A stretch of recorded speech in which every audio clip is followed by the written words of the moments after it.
Hi, I'm Richard Battaglia from the John Arrow Group here, and this is Hancock Park Conversation Part 1. I'm sitting here with Mary Pickhardt. She's a mover and shaker in Windsor Square in Hancock Park. No, I'm not so sure about that. I see you shaking. That's right, I'm shaking now. These are a series of informal conversations with notables in the Hancock Park area, and we just started this conversation, and Mary's been very important to the preservation, especially of Hancock Park and Windsor Square, so I thought I'd start with the best. And I just wanted to say, Mary, how we met, which is what I like to do, and I think it was because I actually met your husband first. You're married to Paul Newman, which a lot of people don't know, but it's not the... It's not the... Well, he thinks he is the Paul Newman. But it's not the Paul Newman, the late Paul Newman, Joanne Woodward. No, it's no. some other Paul Newman, yes. And you have been living in Windsor Square how long? We've lived here for 16 years, and before that we lived over on Orange Drive in a duplex, and before that we lived over on Blackburn near Fairfax. So we've been in the mid-Wilshire area for as long as we've been married, which is 30 years. 30 years, okay. And have watched the neighborhood grow and change, you know, over that period of time. And Mary has two lovely children who went to all the area schools here. Two perfect children. Perfect children, that's not from that.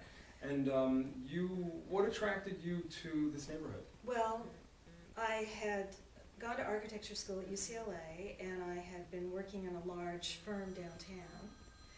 And it turned out that working in corporate architecture and being a mother is really not compatible. And as I started working with having children and then working with some of my friends that I'd met who were starting to move to this area because there was such a great value in these homes, they needed an architect. So that's how it started, very informally, working on these old homes that had been frozen in time. Yeah, thank God. Really, thank God, because this was not such a desirable neighborhood. And what year was this about? This would have been around the late 80s, 1980s. 1980s. And the prices were very low. I remember. And although it was a seller's market then. I remember we bought that house on Norton. Right, right. There was some, you know, well, in Norton, you had a great house, but it was curious that through all those years, very few things had been done to these homes because they'd only had one or two owners. And it was a different time and a different lifestyle. So I felt very fortunate to kind of move into this area gradually and meet people who wanted to do the right thing and were making a commitment to the house to really spend a lot of money to bring these homes up to what they were originally. So that's kind of the beginning of it. And this is one of the prettiest homes in Windsor Square, and it has a little history. You bought it from another notable's mother. Yes, well, what I didn't realize is that everybody knows everybody in the neighborhood, for better or worse, and I always say that that's what keeps us all on our best behavior. But John Wellborn, whose grandparents were from here, and he grew up on Windsor, and then his family moved to this house, which is one of the few one-story houses in the neighborhood. It's very rare to have a one-story house. He had gotten married and was going to move to a house on Plymouth, so he put this house up for sale.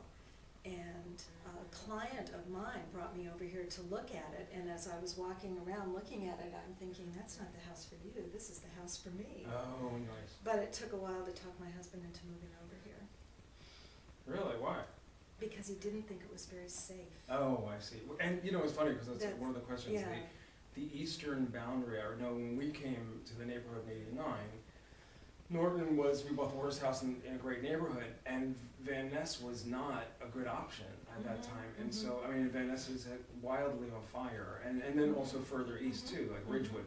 But the furthest east boundary, what do you think it was? Well, I don't think in terms of that, but I think people were thinking Wilton or something, but this was around 1995, 96, and remember there was an earthquake, there was all that civil unrest, there were a lot of problems. So you just, you know, it kind of gave you pause to think, really, moving back in the middle of the city isn't it a little scary? Right, exactly. But it isn't, and it wasn't, although I have to unfortunately report that the first night that we moved into this house, our car was broken into. It was good luck then. It was like which kicking the tires. completely validated my husband's suspicions. And you put the house on the market immediately afterwards, I right? said, no, that was just a fluke. It was, and it wasn't. That's the only thing that's happened. Now I want to talk a little bit about the HPOZ, which you are synonymous with, especially Windsor Square, since you are the one who actually initiated it. And I became one of the fans who jumped in and became part of that Go HPOZ guerrilla warfare team, and it certainly paid off. And because of Mary's efforts, we were able to have a Hancock Park and HPOZ in Windsor Village, and this other one here, the new one over there. Yeah, there's a whole, now they're all around us, but at the time when we started initiating this, it was really in the late 90s. Right. And other neighborhoods that had it were more like Angelino Heights, you know, Victorian, or around USC, which was really a different kind of architecture.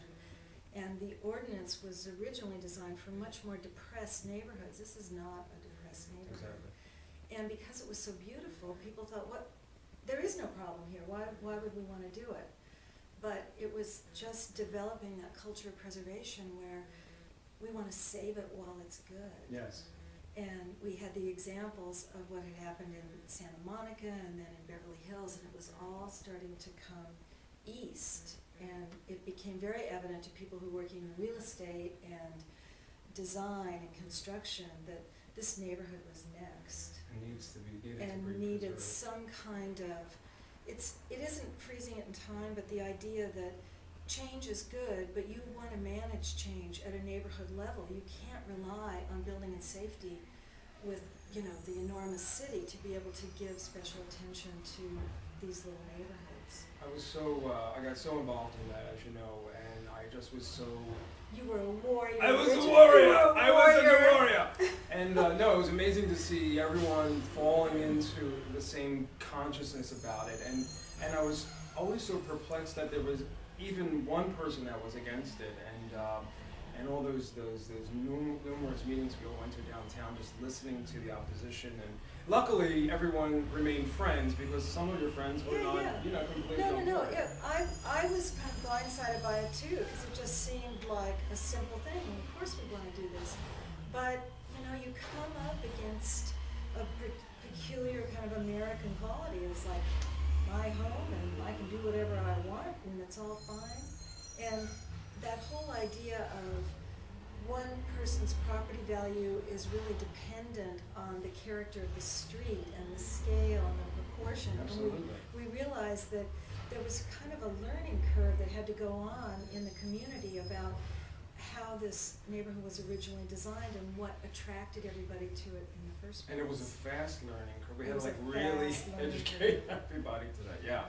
But it is an amazing neighborhood, and it did have people really step back and look at what they value in the community. And I think that's what ultimately, you know, kind of pushed it over the top. But it still took, Richard, if you may recall, 6 years. Was it 6 years? I remember anyone who's on the opposition, I would say, you know, if you don't want to hear, just go. Do you ever go east of Western Boulevard and see, you know, what's happened there over the years? Or it just was amazing to me. A lot of good people on both sides of it, and yes, I bang into some of them. And it's, you know, we're very friendly, but it got contentious at some few points, as I recall. As I recall, but and people contended that if there are too many restrictions on a property, that the property value will go down. And there really wasn't enough data to support what we all had suspected. It's like, no, this will preserve the property value. But the numbers, especially with the downturn in the economy, this area has held its value proportionately larger to other communities that don't have this kind of protection. Yeah, absolutely. So that, you know, unfortunately, it's a terrible way to make a point, but no, you know, that's made a big difference. It was. I always also said that, you know, it's amazing people would come to this neighborhood. People actually sometimes stumble onto Hancock Park and Windsor Square and Larchmont Village, and when they do, they're so surprised with Larchmont Village and the streets of all the stores. And then I used to say, yeah, people would come here and say, oh, this is a great neighborhood, I love all these charming homes, let me tear it down. You know, so Thank God we got the HPC. Well, the other thing too that I learned as an architect is that building and safety only reviews something to see if it's safe. So you could propose a teepee on a 20,000 square foot teepee, and if it met all the structural codes and all the zoning, height restrictions, you can do it. So you do need to have design review, especially in these architecturally significant communities where these homes were beautifully designed and beautifully built. It's hard to improve on at least the facades of these homes. The interiors, of course, have to be updated, but also the scale and proportion of the house in relation to the lot. And these are huge lots. Yeah. So you could build in other parts of the city. You could build 20,000 square foot house. Lot, Yeah. on the entire, and some people have. Yeah, and and they're they also have. crazy. So anyway, but that was part of the learning curve of what we had to understand who can manage what, and we realized that it was really up to us. The community. The community. From the grassroots level. That's it. And they work beautifully. It did work, and It was it's really working nice. better and better as people have lived here and they see the value of preservation, because eventually all these homes change hands. So you really want the next generation to enjoy the feeling, and it's hard to be abstract, but the feeling of this community, and that's preserved in the architecture